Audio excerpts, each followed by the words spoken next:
At 67 years old, Harriet Dawson sat in the mahogany-paneled boardroom of Miller and Associates, her weathered hands resting on a table that cost more than her first tractor, listening to the clinical voice of the attorney dismantle 40 years of her life in under 10 minutes. The air in the Richmond office was cold-smelling of expensive cologne and old paper,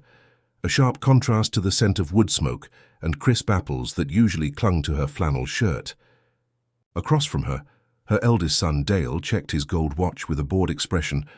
while her daughter Christine scrolled through real estate listings on her phone, neither of them looking at the woman who had spent 4 decades pruning 1,400 trees to put them through college. Roy had been gone for 9 months, but his final betrayal was only now being read aloud, a secret will, drafted in the shadows of his final days, that treated the master cider maker of Dawson Orchards like a common trespasser.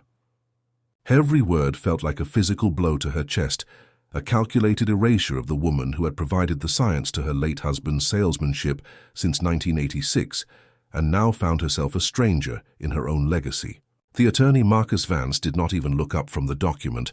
as he announced that the multi-million-dollar brand, the production facility, and the $300,000 family home were being handed over entirely to Dale and Christine. Harriet felt a roaring sound in her ears,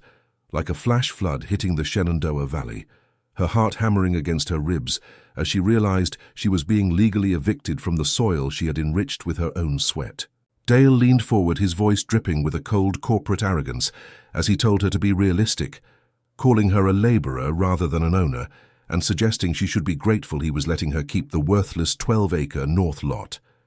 Christine did not even look up from her screen to add that the barn on that rocky ridge was a perfect fit for her mother's golden years, since she had spent her whole life smelling like rotten apples and dirt anyway. It was a coordinated strike, a public stripping of her dignity by the very children she had raised, leaving her with nothing but a rusted iron key and a deed to a piece of land everyone considered a worthless tax liability. As Harriet gripped the rusted key in her ice-cold hand, her thumb brushing over the jagged teeth of the iron, she felt a strange, quiet vibration deep in her marrow that was not fear, but a memory of something her father-in-law, Edgar, had whispered decades ago. What the room full of lawyers and greedy heirs did not know was that the north lot was not just a pile of clay-heavy soil and a sagging barn known as the Skeleton, but a sanctuary of secrets that had been legally severed from the main estate long before Roy ever thought to betray her. They thought they were throwing her into the wilderness to wither away, but what seemed like the most devastating day of her life was actually the moment the universe was handing her the matches to burn down their stolen empire. There was a hidden architecture to her survival, a liquid legacy buried beneath the limestone of that ridge that her children were too small to even imagine, much less control. They saw a discarded relic in a faded denim overall, but they had forgotten that the most potent harvests often come from the deepest and darkest roots, where the true value is hidden from those who only look at the surface. She stood up with an agonizing slowness, her back straight, despite the weight of 40 years of uncredited labor, and gathered her 3 tattered recipe notebooks without shedding a single tear for the family that had turned into vipers. As she walked toward the door, the sound of her work boots on the expensive carpet was the only rebellion she allowed herself, knowing that the real war would be fought in the dirt and not in a boardroom. This was the moment where the silence of a lifetime was about to become a roar, and the woman they called the Help was about to show them what happens when you try to steal the soul of a craft from the person who invented it. Her journey was just beginning, and the path leading up to that rocky ridge was paved with a vengeance that tasted like aged oak and fermented gold. If you have ever felt like the people you love the most are the ones who value you the least, or if someone has ever tried to make you believe that your years of dedication were worth nothing, then you need to see what Harriet finds when she reaches that barn, because the end is actually just the start. If you have ever been subestimated because of your age, or felt like a ghost in the house you helped build, stay with us, because what Harriet Dawson discovers when she turns that rusted key will prove that the most powerful revenge is a life rebuilt on your own terms. This story is a testament to every person who has ever been told they were past their prime, only to realize they were just reaching their peak of power and wisdom. Subscribe to the channel now, because the revelation waiting in the shadows of the North Lot is going to change everything you thought you knew about justice and legacy. You cannot afford to miss how this master cider maker turns a pile of rot into a liquid empire that will bring her enemies to their knees and restore her name to the gold-foiled labels she was denied for so long. This is more than a story of survival. It is a blueprint for reclamation that begins right here with a single step into the unknown. Join us on this journey, because the truth of the harvest is finally coming to light, and the empire of the help is about to rise. Welcome to the chronicle of the woman who refused to stay buried. In 1986, Harriet was a 27-year-old biology student with eyes full of the blue Virginia sky and a heart obsessed with the alchemy of fermentation. She met Roy Dawson at the Shenandoah Apple Blossom Festival, where the air was a thick perfume of white petals and the promise of a long summer. Roy was 32 then, with a laugh that could charm the birds out of the trees and a vision for the family orchard that made Harriet feel like she was part of a grand American epic. She brought the science to his salesmanship, understanding the complex dance of sugar and acid, while he understood the poetry of a handshake and a smile. They stood on the porch of the old farmhouse that first autumn, looking out over rows of trees that were little more than spindly saplings, and made a pact to build a dynasty from the clay of the valley floor. Harriet did not see the shadow of the coming decades where her name would be slowly scrubbed from the ledgers, because in that moment the sun was setting in shades of gold and amber, just like the cider she dreamed of creating. To get the dream off the ground, Harriet made the first of 1,000 silent sacrifices when she walked away from her graduate studies in enology and handed over the inheritance from her grandmother. It was $15,000 in 1986, which was a small fortune that she used to buy the first modern stainless steel pressing equipment the farm had ever seen. She remembered the day the truck arrived, watching the gleaming metal catch the light and feeling a surge of pride that she was the one providing the backbone for the Dawson legacy. While other young women were buying jewelry or saving for a down payment on a suburban home, Harriet was knee-deep in the mud of the Shenandoah, learning the temperament of every acre. She believed with the naive certainty of youth that her financial investment was a stake in their shared future, which was a foundation that would always support her. She did not realize that by pouring her own resources into the family land of Roy, she was effectively burying her independence in soil that the law would one day say did not belong to her. The routine that defined the next 40 years began at 4:30 in the morning, when the valley was still draped in a heavy grey mist, and the only sound was the low hum of the refrigeration units. Harriet would pull on her boots and walk the 1,400 trees, checking the soil moisture and the health of the buds while Roy slept soundly in their master bedroom. She learned to read the sky like a map, knowing by the ache in her knees when a late frost might threaten the bloom, and spent her winters pruning until her hands were covered in a map of scars and deep calluses. It was a brutal physical existence that stripped away the softness of her youth and replaced it with a wiry strength that was as invisible as it was essential. She was the one who developed the proprietary yeast strains that gave the Dawson cider its famous crisp finish, spending late nights in a makeshift lab while the rest of the world moved on. Every bottle that left the production facility carried a piece of her soul, but as the years turned into decades, the labels only ever bore the name of Roy and the logo of the farm. By the 10th year of the marriage, the subtle erosion of the identity of Harriet had begun to take a permanent shape as the public persona of Roy expanded to fill every room they entered. When they went to industry galas in Richmond, Roy was the charismatic face of the brand, telling stories of his ancestors and the heritage of the land, while Harriet stood 2 steps behind him in a sensible dress she had sewn herself. He started using the word I instead of the word we when discussing the expansion of the orchards, and the local newspapers began referring to her as the supportive wife who kept the home fires burning. Harriet felt the first sting of this erasure during a board meeting for the Virginia Cider Association, when she tried to explain a new fermentation technique, only to have Roy gently interrupt her and explain it in simpler and less accurate terms to a room full of nodding men. She retreated into the silence of the production, shed convinced that as long as the cider was perfect, her contribution would eventually be recognized. But the silence only grew deeper.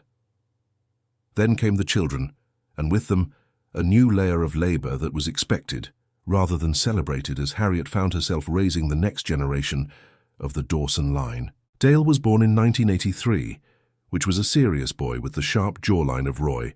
and a sense of entitlement that Harriet tried to temper with lessons of hard work and humility. She was the one who sat with him at the kitchen table every evening for 12 years, tutoring him in math and history, while her fingers were still stained with the juice of the harvest. She saved every penny from her small garden-side business to ensure he had the best suits for his interviews and the tuition for his prestigious law school in Richmond, thinking she was building a champion for the family. She ignored the way he started looking at her work boots with a flicker of disdain, or how he began to mimic the habit of his father of speaking over her during dinner. She saw the success of her son as a justification for her own anonymity, never suspecting that the boy she was pushing toward a position of power was learning how to use that power against her. Christine arrived 6 years after Dale, which was a whirlwind of vanity and grace, who Harriet adored, with a blind intensity that blinded her to the growing superficiality of the girl. Harriet spent her weekends driving Christine to dance lessons and pageant rehearsals, ensuring the girl never felt the grit of the farm beneath her fingernails because she wanted her daughter to have the life of luxury she had sacrificed. She stayed up late into the night, repairing silk costumes and listening to the dreams of Christine of living in a city far away from the smell of rotten apples and damp soil. When Christine reached her teens, she began to treat Harriet like a servant, who happened to share her last name, complaining about the mud Harriet tracked into the house and the way the hands of her mother felt like sandpaper. Harriet laughed it off as a phase, believing that the digital marketing dreams of the girl were just a modern version of the ambition she once had herself. She did not see that Christine was absorbing a worldview where value was measured in followers and aesthetics, and where a woman like Harriet was nothing more than a relic. As the 20th anniversary of the farm approached, Roy made a move that Harriet would only fully understand when it was too late by trademarking the Dawson Orchard's name in his name alone. He told her it was a matter of legal simplification, which was a way to streamline the distribution contracts he was signing with major retailers across the mid-Atlantic. Harriet, who was exhausted from managing a record harvest and a staff of 30 seasonal workers, signed the papers he put in front of her without calling a lawyer of her own. She trusted the man she had shared a bed with for 2 decades, believing that a marriage was a sacred contract that transcended any document produced by a court. That was the year Roy stopped inviting her to the high-level strategy meetings with the distributors, claiming she was too busy with the production line to be bothered with the boring details of commerce. She became the invisible engine of the legacy, which was a ghost in the fermentation room, while Roy sat in the tasting room drinking expensive bourbon and taking the credit for the gold medals. The domestic life in the big house on the valley floor was a sensory loop of thankless service, where the presence of Harriet was defined by the absence of complaint. The kitchen always smelled of yeast and flour and the sharp metallic tang of the accounting ledgers she balanced after the children went to bed while Roy watched the news in the study. She cooked 3 meals a day for a family that rarely looked up from their plates and ironed the shirts of Roy with a precision that bordered on the obsessive, as if the crispness of a collar could hold their crumbling intimacy together. There was the sound of the wind rattling the window panes in the winter, and the constant hum of the dishwasher, which was a rhythmic backdrop to her growing isolation in her own home. She felt like a piece of furniture that had been in the room so long that people forgot it had a cost or a history, and she began to wonder if anyone would notice if she simply stopped speaking. The only thing that kept her tethered to her own worth was the secret journal she kept in her recipe box. The only person who truly seemed to see Harriet during those middle years was the father of Roy, named Edgar, who was a man of few words and deep roots, who lived in the small cottage on the edge of the property. Edgar was a master of the land who had seen the valley change through 80 winters, and he watched his daughter-in-law with a quiet respect that Roy had long since abandoned. He would often come to the production shed in the late afternoon, with his calloused hands resting on the oak barrels, as he watched Harriet monitor the sugar levels with a scientific precision. He never said much, but once he leaned in and told her that the soul of the harvest was in the hands that did the work, and not the mouth that did the talking. Harriet felt a surge of validation from the old man, which was a silent acknowledgement that she was the one keeping the Dawson name from becoming a hollow shell. Edgar saw the way Roy was spending the profits of the farm on luxury cars and expensive hobbies, while Harriet was still using the same pruning shears, One afternoon in the late autumn of 1990, Edgar asked Harriet to walk with him up to the rocky ridge of the North Lot, which was a place that Roy always dismissed as a worthless tax liability because of its clay-heavy soil. They climbed the steep path in silence with the air tasting of cold stone and the last of the season pine needles until they reached the grey, sun-bleached structure known as the Skeleton Barn. Edgar stood by the hand-cut limestone foundation and pointed toward the valley floor where the commercial farm looked like a toy set under the fading light. He told her that nature always keeps her best secrets for those who are willing to wait, and that a foundation built on rock would outlast a house built on smoke. Harriet did not understand why he was being so cryptic, but she felt a strange sense of peace in that isolated spot, away from the demands of the main house and the noise of the production facility. She did not know then that Edgar was planting a seed of survival that would take 30 years to bloom in the shadows.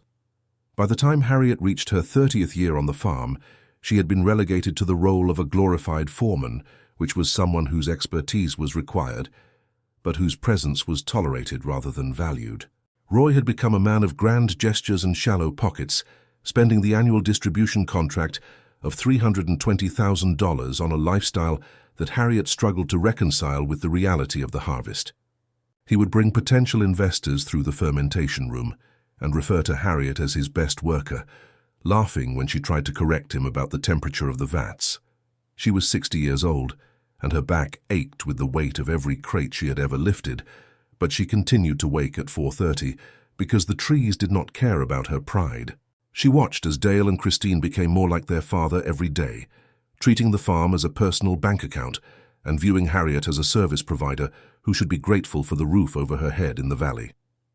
The emotional toll of this long-term invisibility began to manifest as a quiet resignation, which was a hollow feeling in her chest that not even the smell of the first press could completely fill. She felt like a ghost haunting the hallways of the $300,000 family home,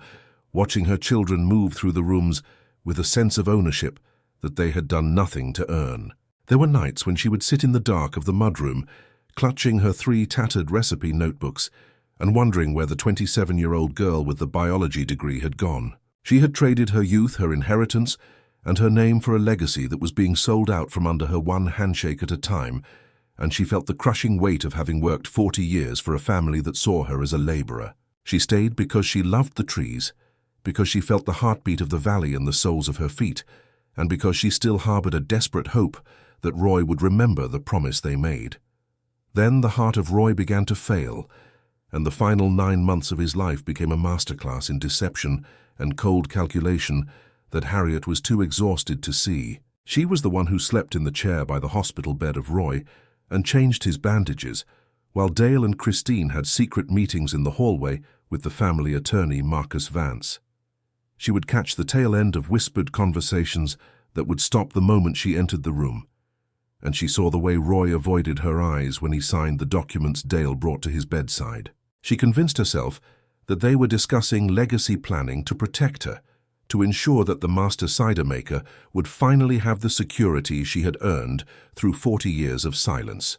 She cooked his favorite meals even when he could not eat them, and kept the production running so he would not have to worry about the reputation of the farm. She was providing a sanctuary for his final days, while he was busy drafting the clinical words of the betrayal. Looking back, Harriet realized that her greatest flaw had always been a stubborn trust in the concept of family, which was a need for approval that made her accept the crumbs of recognition Roy offered. She had been raised to believe that the worth of a woman was measured by the depth of her sacrifice, and she had sacrificed everything until there was nothing left but the wiry strength in her arms. She had seen the signs of the growing resentment of Roy toward her competence, which was the way he would bristle when a customer praised the cider instead of the marketing, but she had chosen to overlook them for the sake of peace. She was a woman who knew how to fix a broken pump or heal a diseased tree, but she did not know how to fix a marriage that had become a business transaction where she was the only one losing money. This capacity for endurance, which she had always viewed as a virtue,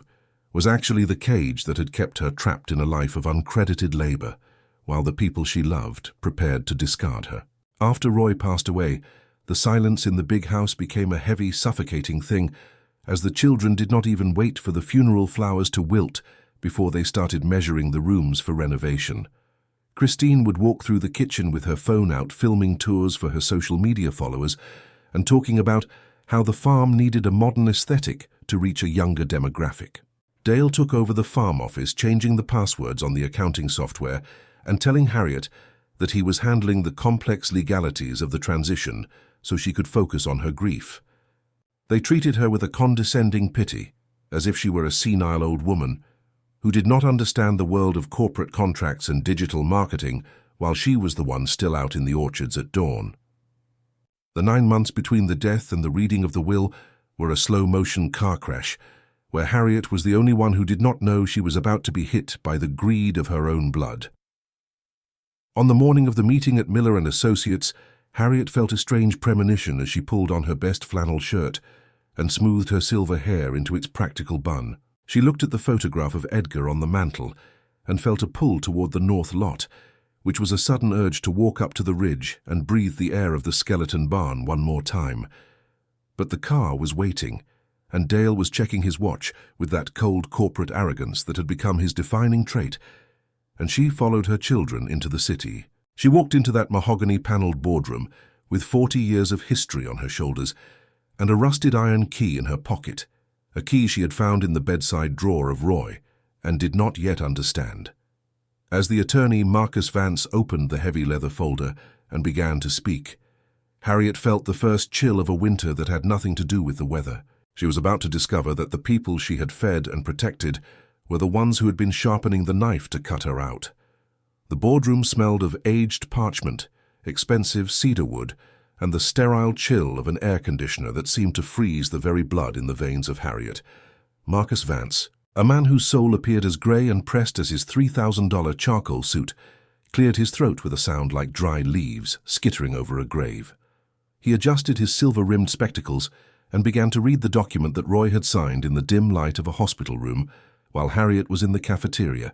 buying him the peach gelatin he loved. The clinical precision of the legal language was a scalpel, systematically cutting away 40 years of marriage, 30 years of motherhood, and 14,000 days of back-breaking labor in the orchards. Harriet watched the dust motes dancing in a single shaft of Richmond sunlight, her heart thumping a slow, heavy rhythm against her ribs, as she realized the man who had shared her bed for 4 decades had spent his final hours ensuring she would be a stranger to her own life. The distribution of the spoils was handled with the cold efficiency of a corporate merger, rather than the closing of a family history. Dale was named the sole executor of the estate, a title that gave him absolute control over the Dawson Orchards brand and the lucrative $320,000 annual distribution contract that Harriet had negotiated with her own sweat and reputation. The multi-million-dollar production facility, with its gleaming stainless steel tanks and proprietary yeast cultures, was handed to him as if he had been the one monitoring the sugar levels at 4 in the morning for 20 years. Christine was granted the $300,000 family home, the white farmhouse with the wrap-around porch where Harriet had rocked both children to sleep and scrubbed the mud from their small boots. The daughter did not even look up from her phone as her inheritance was confirmed, her thumb moving in a rhythmic, bored flick across the glass screen while her mother's world was dismantled piece by piece. For Harriet, there was only the north lot, a 12-acre patch of clay-heavy soil and rocky ridges that the family had always called the tax liability of Roy. It was a place of scrub pines and a sagging grey structure known as the skeleton barn, a property valued so low that the attorney barely paused when he mentioned it.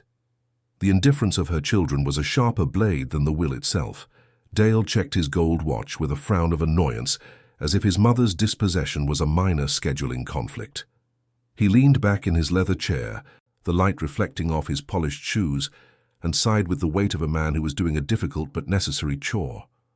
There was no mention of the $15,000 Harriet had brought to the marriage in 1986, no acknowledgement of the yeast strains she had engineered, and no provision for the woman who had kept the ledgers balanced when the frost threatened to take everything. She was being erased in real time,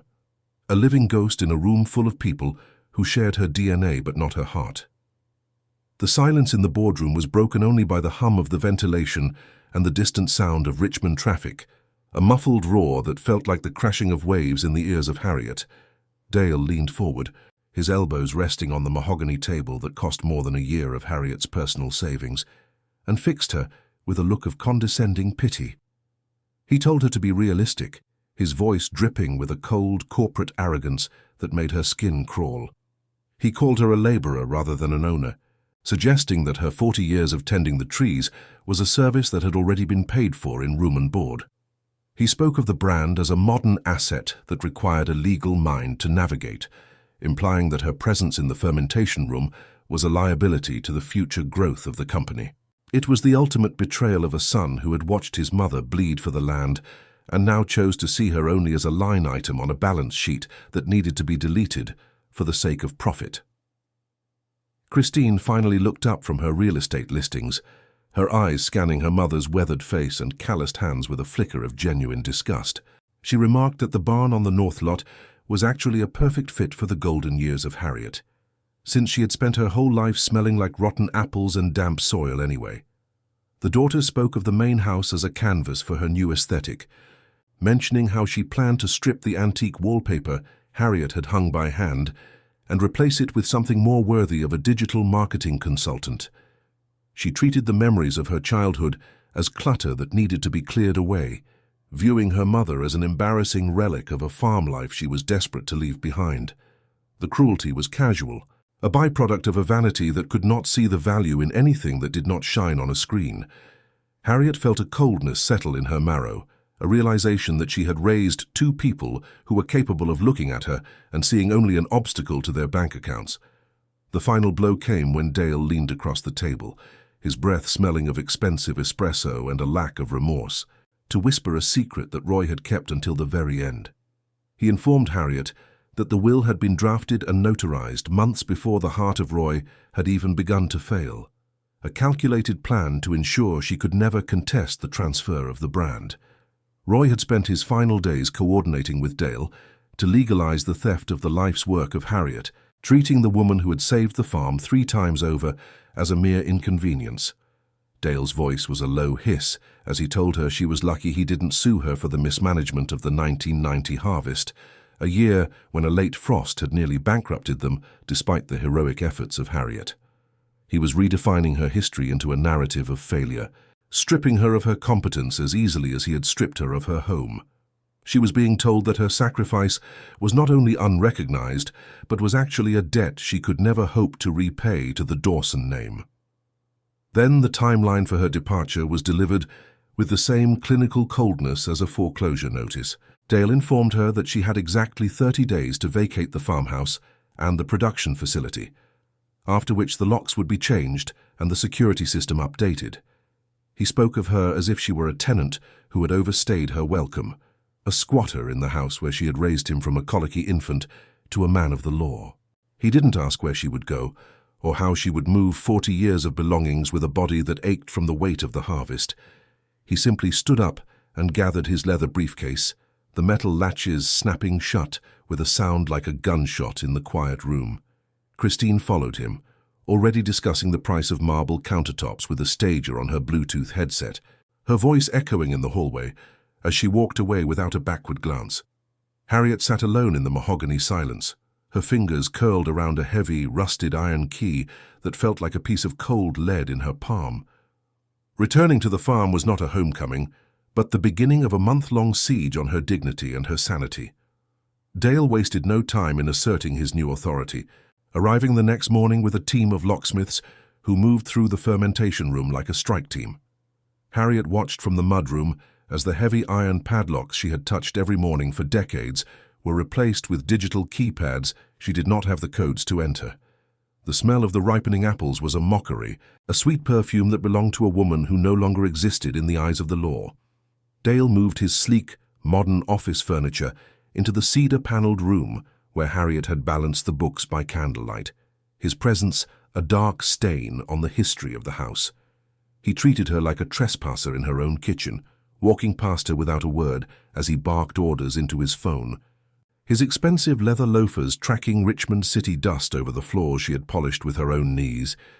The invasion of Christine was even more intimate and devastating as she brought a team of professional stagers into the bedroom of Harriet while the old woman was still sleeping in the grey light of dawn. Harriet woke to the sound of tape measures snapping and the voices of strangers discussing the removal of her grandmother's mahogany vanity as if it were a piece of trash. Christine stood in the doorway with a clipboard, directing the men to throw the work boots of Harriet into a donation box, and suggesting that the smell of wood smoke in the curtains was a tragedy for the resale value. Every object Harriet touched was scrutinized for its marketability, her life's treasures reduced to a list of assets, to be liquidated or discarded. She felt a profound sense of violation,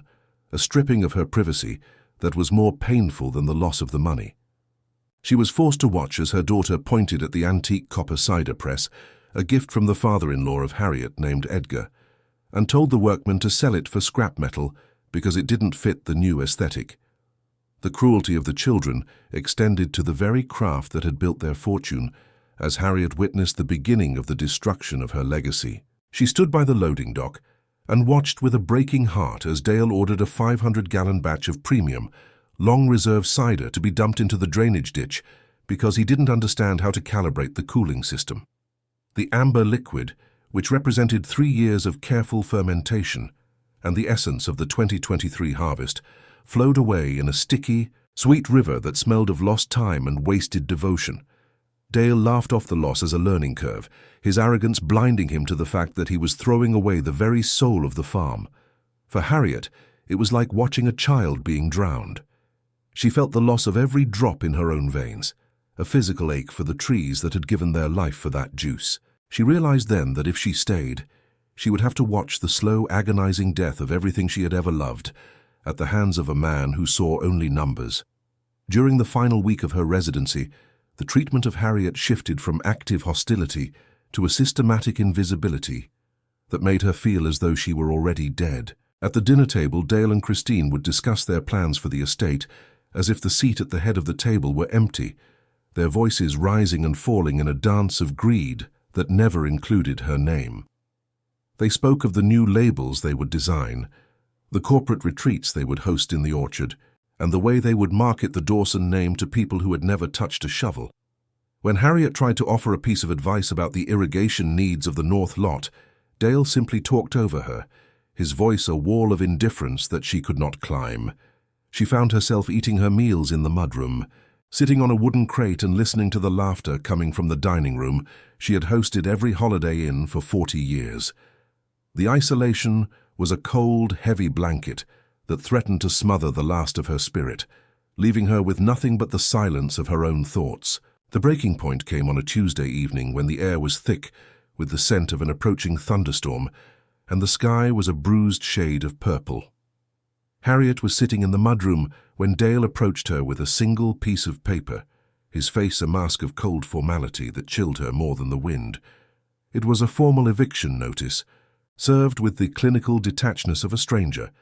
informing her that her 30 days were being cut short because Christine had found a buyer for the house who wanted immediate possession. He handed her the document over a dinner of cold leftovers she had scavenged from the fridge, his eyes never meeting hers as he told her she needed to be out by noon the next day. There was no apology for the shortened timeline, no offer of help to move her remaining boxes, and no acknowledgement of the indignity of being thrown out of her home like a common criminal.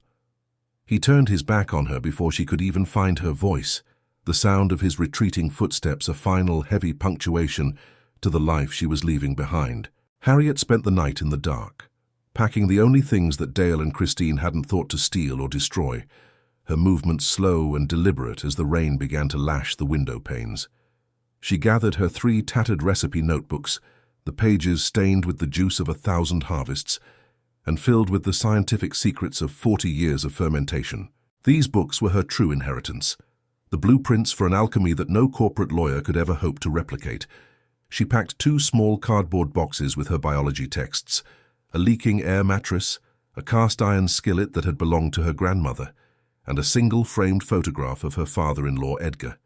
Everything else, the furniture she had bought, the linens she had sewn, the home she had built, was left for the stagers and the strangers.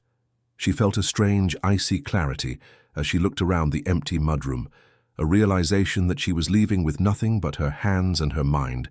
and that for the first time in 40 years, she owed the Dawson name absolutely nothing. As the clock struck noon the next day, Harriet stepped off the porch of the farmhouse for the last time, her 3 cardboard boxes stacked in the back of her rusted 1998 pickup truck. Dale was already standing by the front door with a new set of keys, his face a mask of triumph, as he watched his mother drive away from the house she had enriched with her life. She didn't look back at the white walls or the wrap-around porch, her eyes fixed instead on the steep rocky ridge that led to the north lot. She felt the heavy, rusted iron key in her pocket, its jagged teeth pressing against her hip as she shifted gears to begin the climb toward the skeleton barn. The wind was howling through the valley, a cold and hungry sound that seemed to mock the woman who was heading toward a pile of rot and a sagging roof. But as she crested the ridge and saw the sun-bleached wood of the old barn against the grey sky, she felt a sudden, sharp vibration in her marrow. That was not fear. She was heading into the desert,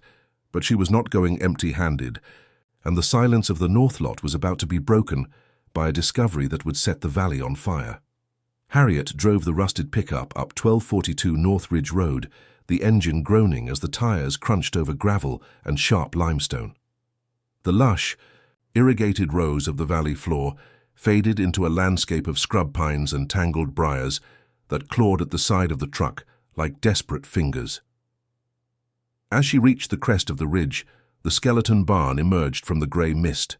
a haunting structure of sun-bleached wood that looked more like a ribcage than a building. The air here was thinner and tasted of ancient dust and cold stone, devoid of the sweet polished scent of the tasting room she had left behind. She stopped the truck and sat for a long moment, her hands still gripped tight around the steering wheel, staring at the sagging roofline that seemed to bow under the weight of a century of neglect. Behind her lay the empire she had built for 40 years, a gleaming lie of stainless steel and marketing, while ahead of her sat 12 acres of clay-heavy soil that the world had judged to be worthless. When she stepped out of the cab, the silence of the ridge hit her with the force of a physical blow, broken only by the mournful whistle of the wind through the gaps in the siding. The barn was a skeletal ruin, its silver-grey planks warped by decades of Virginia winters and summer heat, creating vertical slits that allowed the light to cut through the interior in jagged, lethal-looking shards. She walked toward the entrance, her boots sinking into the damp, heavy clay that clung to her soles like a reminder of the gravity of her situation. The smell was a thick, suffocating mixture of rotting hay, rusted iron, and the sharp, ammonia tang of a fox that had made a den in the corner. As her hand brushed against the hand-cut limestone foundation, she felt the biting cold of the rock, a temperature that did not care about the seasons or the human heart. There was no electricity here, no running water, and no insulation to shield her from the coming night, just the vast, indifferent emptiness of a place that time had forgotten. Inside the barn, the shadows were long and heavy, stretching across the dirt floor like the fingers of a giant. Harriet began to unload her 2 cardboard boxes and the leaking air mattress, the smallness of her life's remains looking pathetic against the towering empty rafters. She set her grandmother's cast-iron skillet on a flat stone near the door and stacked her 3 recipe notebooks on a wooden crate, her only shield against the absolute poverty of her new reality. Every movement felt sluggish and weighted, as if the air itself was trying to convince her to sit down and never get back up again. The contrast between this damp, echoing tomb and the white farmhouse with its wraparound porch was a scream in her mind that she could not quiet. She realized with a sudden, sharp clarity that Dale and Christine had not just taken her home. They had stripped her of her context, leaving her as a 67-year-old woman, with nothing but a biology degree from 1982 and a body that was beginning to fail. Night fell over the ridge with a sudden, violent finality, and with the darkness came a late-season thunderstorm that rolled in from the Blue Ridge Mountains like a charging army. The first drops of rain hit the tin roof with a sound like sporadic gunfire before settling into a relentless, deafening roar that made the entire barn tremble. Harriet huddled on her air mattress, which hissed as it slowly lost its breath, while the water began to pour through the gaps in the roof in freezing, vertical rivers. She pulled a heavy plastic tarp over her head, the scent of industrial polyethylene mixing with the damp earth as she curled into a ball to preserve the heat of her own body. The lightning illuminated the interior in strobe-like flashes, revealing the rotting timbers and the holes in the siding, making the skeleton look even more fragile and temporary. She felt the moisture seeping through her flannel shirt, a cold that settled deep in her bones and refused to be ignored, making her realize just how close she was to the edge of survival. It was in the deepest part of that night, with the thunder shaking the limestone foundation beneath her, that Harriet finally broke under the weight of her 40-year-old mistake. She lay there in the dark, shivering and wet, and felt the hot, salt-stinging tears of a woman who had realized she had traded her entire existence for a family of vipers. The fear was not a sudden panic, but a cold, suffocating blanket of realization that she might actually die in this barn, and that Dale and Christine would not even come to claim her body until the taxes were due. She thought of the 400 trees she had pruned, the thousands of hours she had spent in the fermentation room, and the $15,000 inheritance she had handed over in 1986, all of it gone, vanished into the greed of people she had raised. Her age felt like a terminal diagnosis, a number that suggested she was past the point of rebuilding and was now just waiting for the final frost to take her.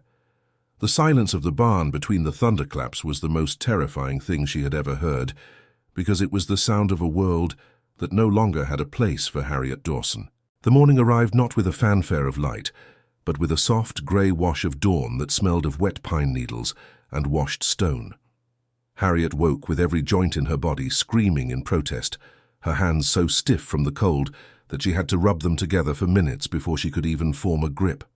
She stood up and walked to the edge of the barn, looking out over the ridge as the first sliver of golden sun broke over the horizon, hitting the central pillar of the structure at a precise low angle. In that specific light, she saw something she had missed in the gloom of the previous afternoon, a faint, weathered carving in the ancient oak of the main support beam. Her fingers traced the rough grooves of the letters HD, followed by the words "The Heart of the Harvest," carved in the unmistakable steady hand of her father-in-law Edgar. It was a message from 30 years ago, a silent anchor thrown into the future by the only man who had truly recognized her worth, and seeing it felt like a jolt of electricity to her heart. The change was not an explosion of hope, but a quiet, jagged sharpening of her resolve that started in the pit of her stomach and moved upward to her jaw. Harriet did not say a word to the empty barn, but she walked to her truck and pulled out a battered thermos of cold water and a single bruised apple she had salvaged from the mudroom. She sat on the limestone foundation and ate the fruit with a slow, deliberate focus, tasting the sharp acid and the lingering sweetness of the land that Roy had tried to steal from her. She realized that the children had taken the brand, the house, and the bank accounts, but they had been too arrogant to realize that they had not taken her mind or her hands. The skeleton barn was a ruin, yes, but it was a ruin with a foundation of rock. And she was a woman who knew exactly how to make things grow in the most difficult soil. She stood up and dusted the clay from her overalls, her eyes no longer looking at the sagging roof, but at the potential hidden in the ancient timbers and the deep, silent cellar that Edgar had once hinted at. She began the work of reclamation with a heavy, rusted iron shovel she found half buried in the dirt of the barn floor, her movements rhythmic and focused as she began to clear away the rotting hay and the debris of a generation. The physical labor was a grounding force, a way to reclaim her body from the paralysis of grief and to turn the fear into a fuel that burned low and steady. Every scoop of dirt she threw out of the barn door was a piece of the past she was discarding, a refusal to be the victim of a story that was not over yet. She found a stack of old tarps in the corner and began to staple them over the largest holes in the siding, the sound of the heavy-duty stapler echoing through the ridge like a promise of restoration. By noon, the interior of the barn felt different, the air less heavy with the scent of decay and more vibrant with the energy of a woman who had decided that she would not stay buried. She was 67 years old and alone on a ridge, but for the first time in 40 years, she was working for herself, and that realization was more intoxicating than any cider she had ever pressed. As Harriet stands there in the dust of the skeleton barn, her hands blistered and her spirit finally beginning to stir, we have to ask ourselves a question that hits close to home. At this point in the story, take a second and think, what would you do If everything you had built was stripped away, and you were left with nothing but your own 2 hands, would you let the silence of the ridge swallow you whole, or would you find the strength to pick up that shovel and start again? If you have ever been in a moment where it felt like there was no way out, comment the word "reclaim" down below to show Harriet that she is not as alone as she feels. Your palpits on what she will find beneath these floorboards are the energy that keeps this story moving forward, so share your thoughts before we move into the shadows of the North Lot. We are taking a breath here because what Harriet is about to discover in the next few minutes is going to change the power balance of the Shenandoah Valley forever. Now, let us see what happens when the master cider maker stops mourning her past and starts building her future in the dark. The 3rd day on the ridge began with a biting humidity that seemed to weigh down the very air inside the skeleton barn, but Harriet refused to let the dampness settle into her spirit as she knelt on the cold dirt floor to inspect the limestone foundation. The previous night's storm had left a dark, weeping stain along the western wall, and as she ran her calloused fingers over the ancient, hand-cut stones, she noticed a section where the mortar was not the crumbling grey sand of the original construction, but a smoother, denser compound that felt almost like modern wax. Her scientific mind, trained to observe the smallest deviations in a fermentation cycle, immediately registered the anomaly as she followed the line of the waxy mortar to a large, rectangular slab of stone that sat slightly deeper in the earth than its neighbors. She pushed against the edge of the limestone, expecting the resistance of a century of gravity, but instead she felt a sharp, metallic click that vibrated through her palms and into her marrow, signaling that the architecture of this ruin was far more complex than a simple shelter for animals. The pivot hinge, cleverly hidden behind a rusted and non-functional bolt that Harriet had assumed was merely a structural relic, groaned with the low, resonant protest of metal that had not seen the light of day for 30 years. As the heavy stone slab began to swing inward on its well-oiled mechanism, a breath of air that was colder and sweeter than the ridge wind rushed out to meet her, carrying the intoxicating scent of toasted oak, fermented honey, and the deep, rich musk of earth-chilled limestone. Harriet stood frozen in the doorway of a 1,200-square-foot underground vault that was carved directly into the bedrock of the ridge, a sanctuary of silence that looked as if it had been waiting specifically for her return. The darkness inside was a velvet blanket, but as she clicked on her battery-powered lantern, the beam caught the dull gleam of iron hoops and the dark, stained wood of tiered rows that stretched into the shadows of the chamber. This was the liquid treasury that the world had forgotten, a hidden cellar that the greed of Roy and the arrogance of her children had blinded them from ever imagining beneath the worthless clay. There were exactly 164 barrels, stacked with a mathematical precision that reflected the orderly mind of her father-in-law, Edgar, each one a silent sentinel guarding a vintage that had been maturing in the perfect, natural temperature control of the limestone. Harriet walked down the center aisle, her heart hammering against her ribs as she read the chalk markings on the heads of the barrels,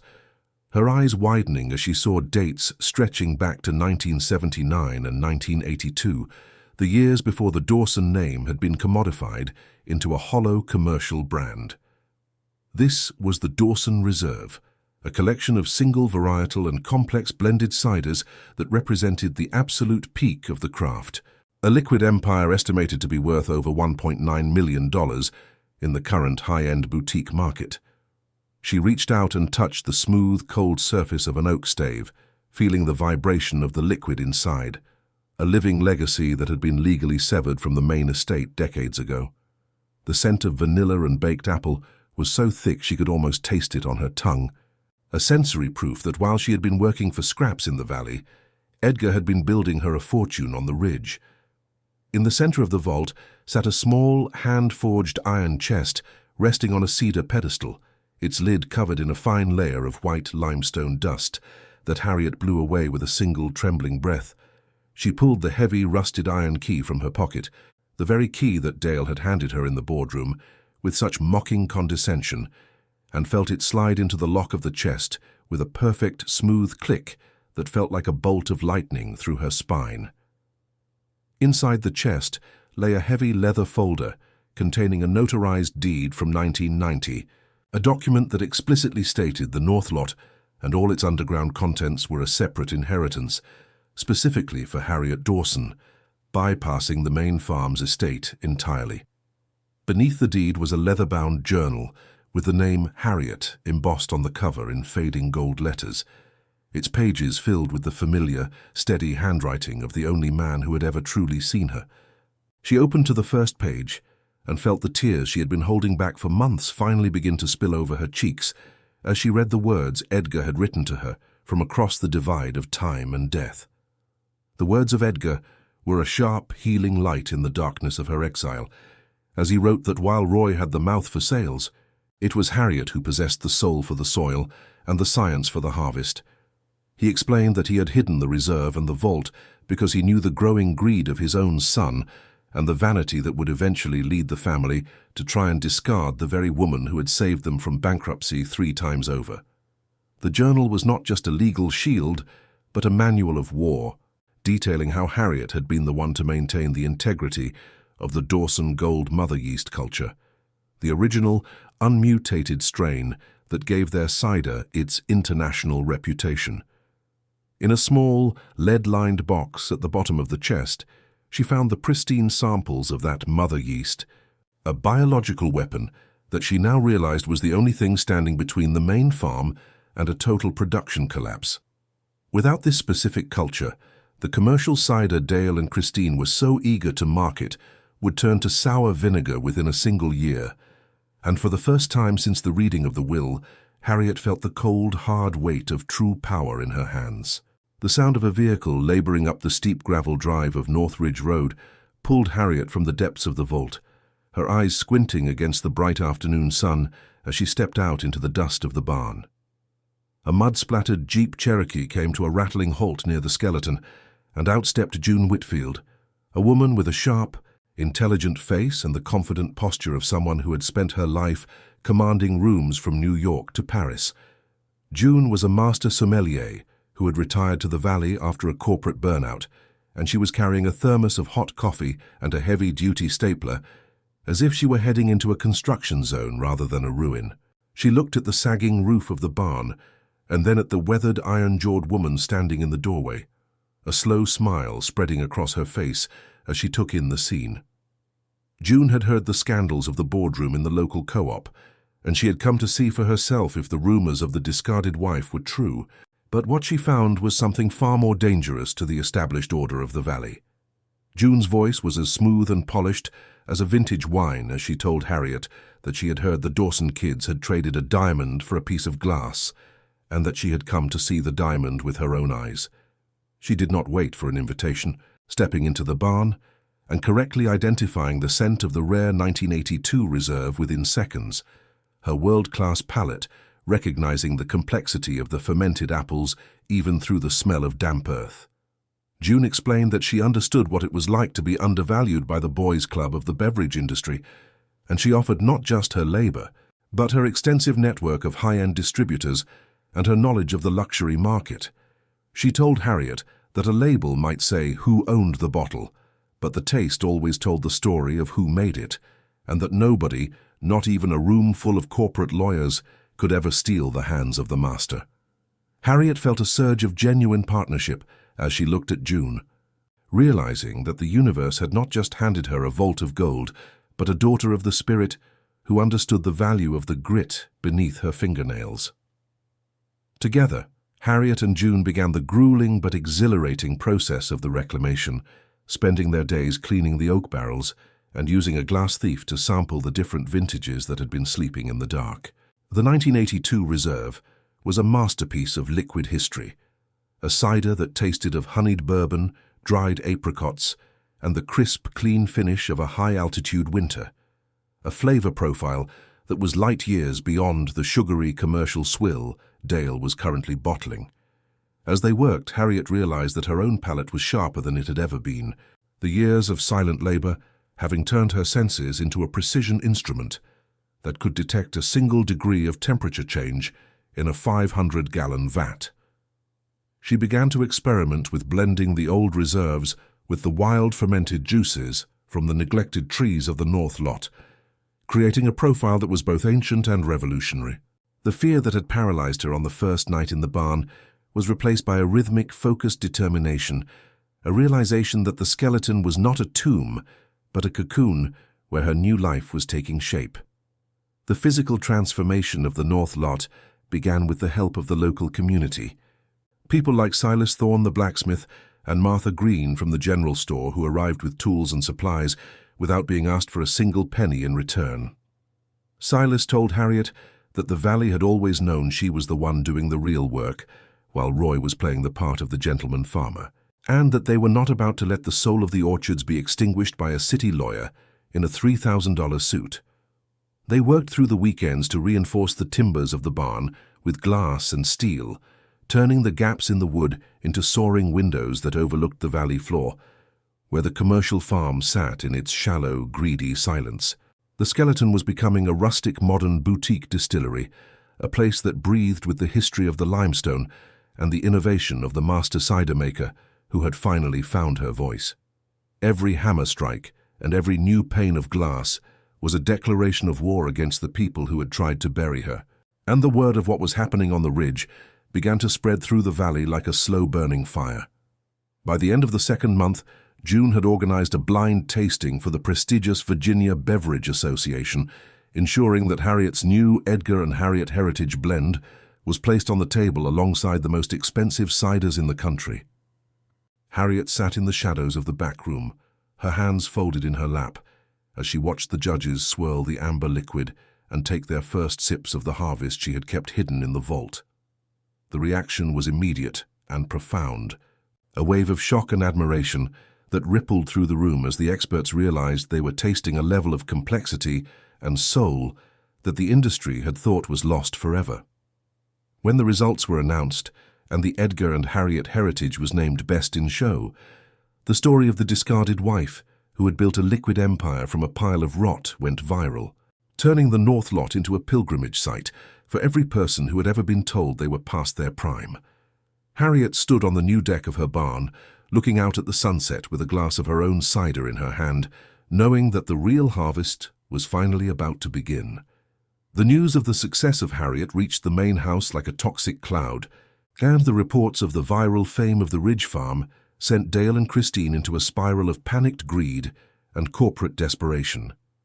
Dale had already lost $100,000 in the first quarter because he did not understand how to maintain the quality of the commercial line, and the buyers were beginning to complain about the sour, flat taste of the Dawson Orchards brand. He spent his nights in the office he had stolen from his mother, staring at the accounting software, and realizing that without the proprietary yeast cultures, his empire was literally rotting from the inside out. He had the name and the contracts, but he was missing the heart of the business,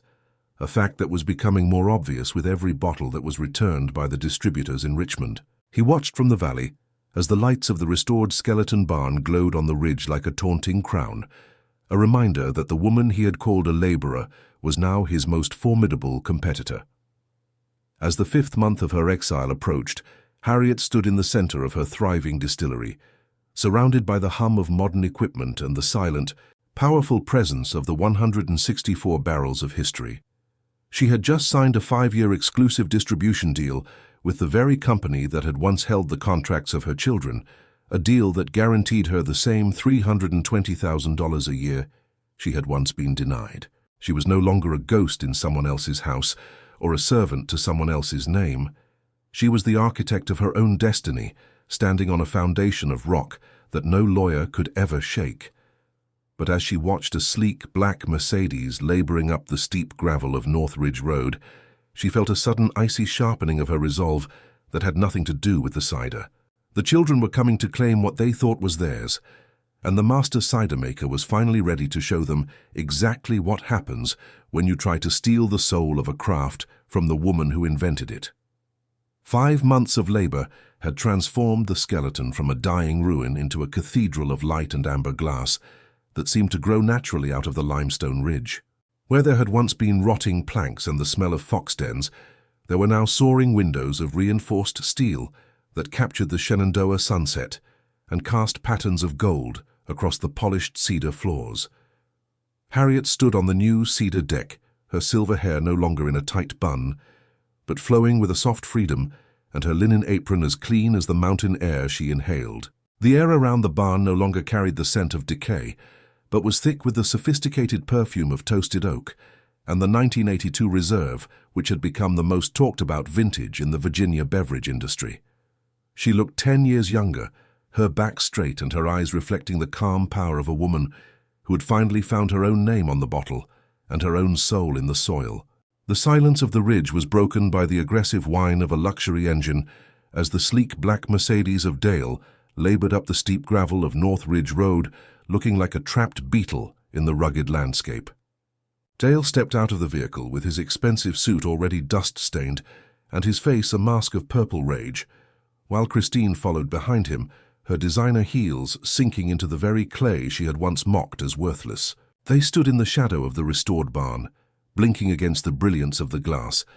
and the obvious prosperity that radiated from the ridge, their mouths agape at the transformation they had never thought possible. They had expected to find a broken old woman begging for a return to the farmhouse, but instead they found a master of the craft presiding over an empire that made their commercial operation look like a cheap imitation.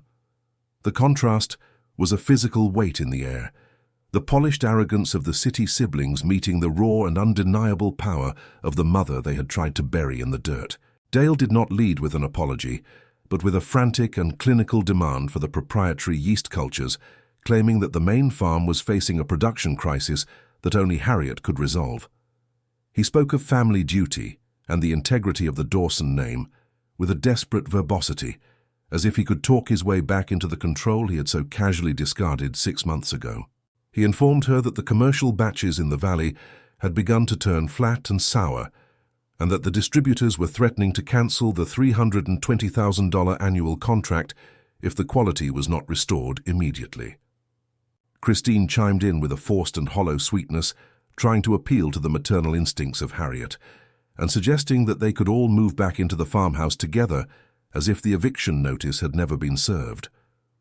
They were like drowning people, reaching for the very hand they had stepped on to stay afloat their greed, now wearing the thin and transparent mask of a sudden and convenient reconciliation. Harriet listened to the frantic excuses of her children with a terrifying and absolute stillness,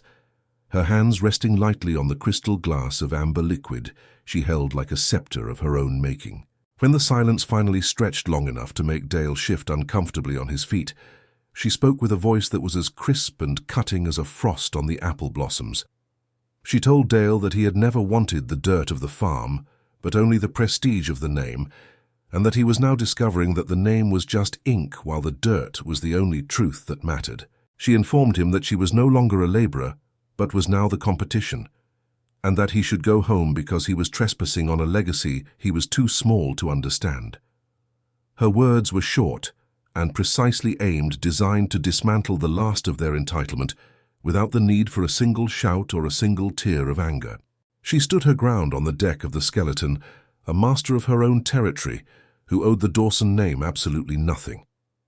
To end the conversation, Harriet reached into the pocket of her apron and pulled out a copy of the 1990 notarized deed and handed it to Dale with a steady hand. She watched as his lawyer eyes scanned the clinical and ironclad language that legally separated the North Lot and all its underground contents from the main estate, a document he had overlooked in his rush to claim the farmhouse. She told him that his grandfather had left the skeleton to her and that everything under this floor belonged to the help. The realization that the $1.9 million in rare reserves was legally untouchable hit Dale with the force of a physical blow, making him stagger back toward his expensive car in a state of impotent shock. He had come to demand a legacy, but he was leaving with the proof that he was a trespasser on a ridge that was now the most valuable piece of land in the entire Shenandoah Valley. Christine tried one last desperate maneuver by bursting into a performance of theatrical tears and claiming that she had only followed the lead of Dale because she was afraid of losing her own inheritance in the transition.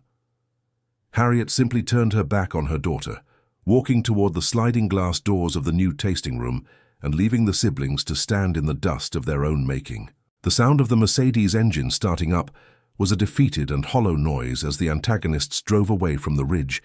their silence as heavy as the rocks they had once called worthless.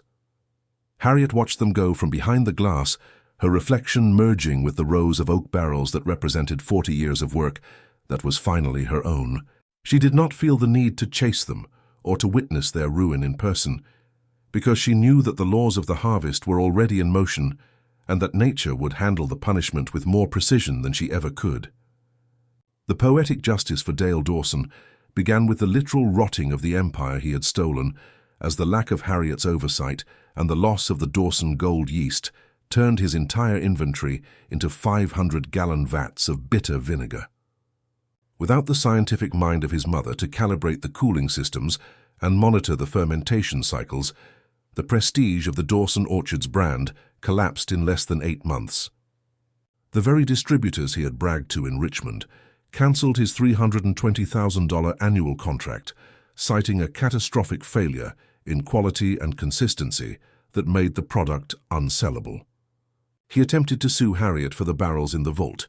but the court upheld the 1990 deed as an absolute and ironclad transfer of property, leaving him with nothing but mounting legal bills. To add the final layer of irony, the judge ordered Dale to pay Harriet $67,000 in legal fees, which was $1 for every year of her life and every year of the marriage he had tried to dismantle. Christine Dawson Fuller suffered a slower and more public humiliation, as the money she had gained from the rushed sale of the family farmhouse was drained away by a series of failed investments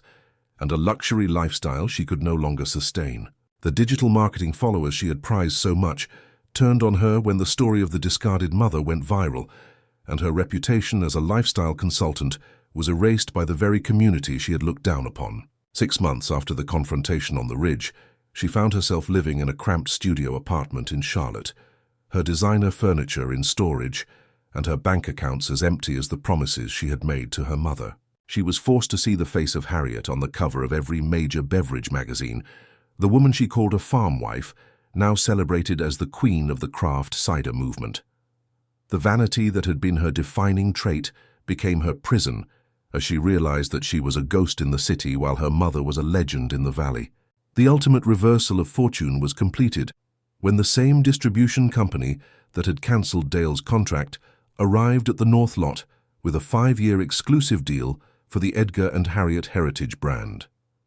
They offered Harriet the same $320,000 a year, but with the added prestige of a luxury tier placement that recognized the unparalleled quality of her long reserve vintages. The very men who had once looked past her in the boardroom were now sitting on the ridge of the skeleton barn, treating her with a profound respect that was earned through the liquid proof in the bottle. She signed the contract using the same fountain pen Dale had used to serve her the eviction notice, a small and silent victory that felt more satisfying than any amount of money. The brand name of Dawson Orchards became a cautionary tale in the industry, a synonym for greed and failure, while the name of Harriet became the gold standard for every master cider maker in the country. The commercial property in the valley floor was eventually forced into a fire sale, as Dale could no longer pay the taxes or the staff, and the equipment Harriet had bought in 1986 was sold off for cents on the dollar to competitors. The name Dawson Orchards was eventually bought by a corporate conglomerate that turned the land into a generic housing development, stripping the trees that Harriet had pruned for 40 years to make room for cookie-cutter homes. This destruction of the old site only served to increase the value and the mystique of the North Lot, as the only remaining sanctuary of the true Shenandoah apple heritage. The irony was absolute, as the children who wanted to move away from the dirt of the farm ended up with nothing but the dust of a demolished legacy, while the woman who loved the trees became the guardian of the last remaining grove. The name they had tried to steal from her was now a stain on their history, while her own name was etched into the limestone of the valley as a symbol of endurance. In the final legal battle, the estate attorney Marcus Vance was forced to admit under oath that he had been aware of the potential conflict regarding the North Lot, but had proceeded at the direction of Dale to conceal it from Harriet. This revelation led to a formal investigation into the practices of the firm and a public shaming that cost Dale his position at the prestigious Richmond law office he had prized above all else. He was left as a man of the law who had no law on his side and a man of the brand who had no brand left to manage. He was forced to move back into a modest rental property in the city, his gold watch and his corporate arrogance being the only things he had left of the life he thought he had stolen. The $67,000 he paid to Harriet was used by her to establish a fund for other women in agriculture, ensuring that his greed would ironically finance the empowerment of the very people he had sought to exploit. When the final papers were signed, and the last of the legal teams had departed from the ridge,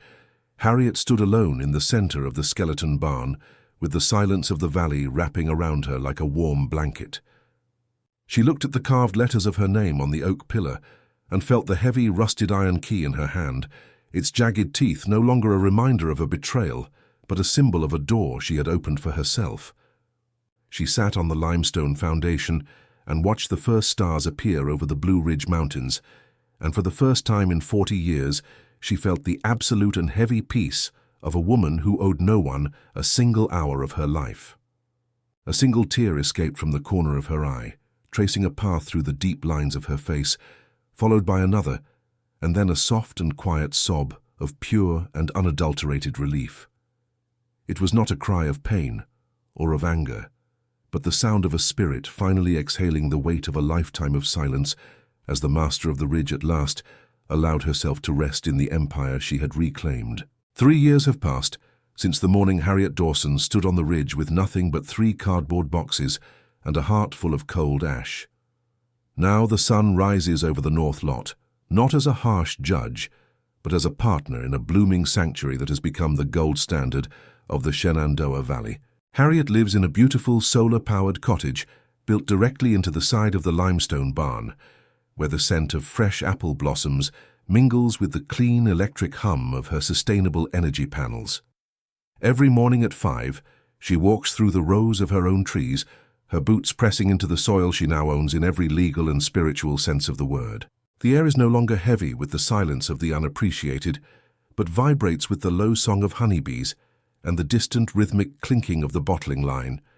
She is a woman who has reclaimed her rhythm, her hands still calloused, but now working for a legacy that bears her own name in gold foil. The skeleton is no longer a ruin, but a lighthouse of craftsmanship and dignity that can be seen from every corner of the valley floor. Her afternoons are no longer spent balancing the books of a man who did not value her, but are dedicated to the science of fermentation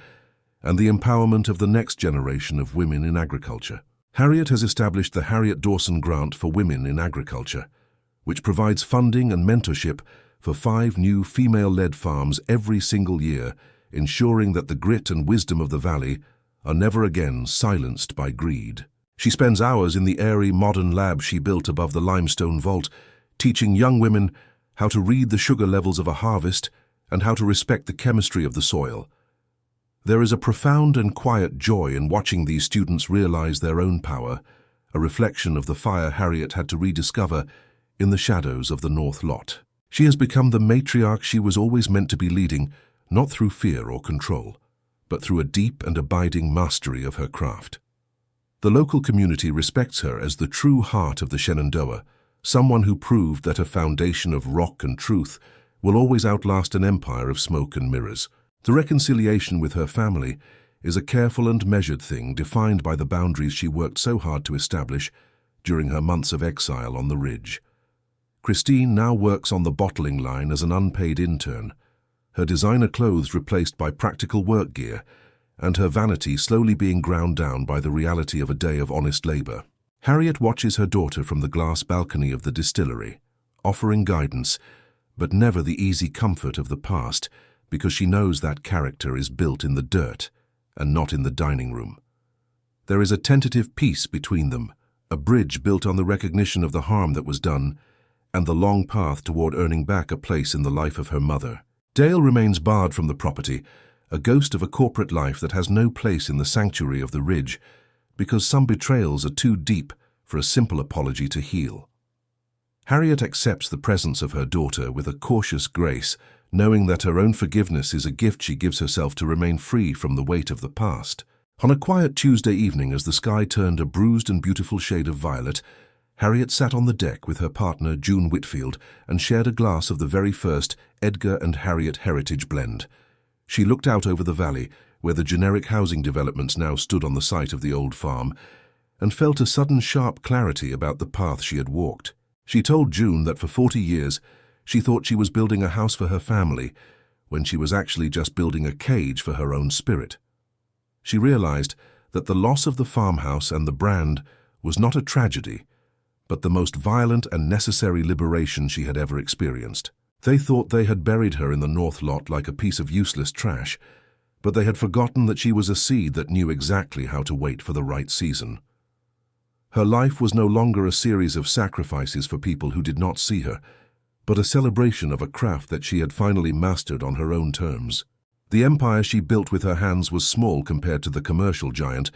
but it was hers, and that made it more powerful than anything Roy had ever owned. My heart is full of gratitude for you staying with Harriet through every step of this long and emotional journey from the boardroom to the ridge.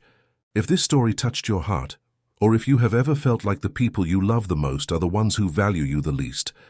please know that your dedication does not go unseen. If you have ever spent your life building something only to be told that you no longer belong there, remember that the end of one story is often just the soil for a much more powerful beginning. This narrative is for every person who is waiting for the moment to show the world what they are truly worth, and for everyone who refuses to let their age define their potential. Harriet proved that the most effective revenge is not a shout or a strike, but a life built so well that it becomes its own justification. We are so thankful for your presence in our community and for the way you carry these stories of resilience into your own lives. Your support is the engine that allows us to continue sharing these blueprints for reclamation and justice.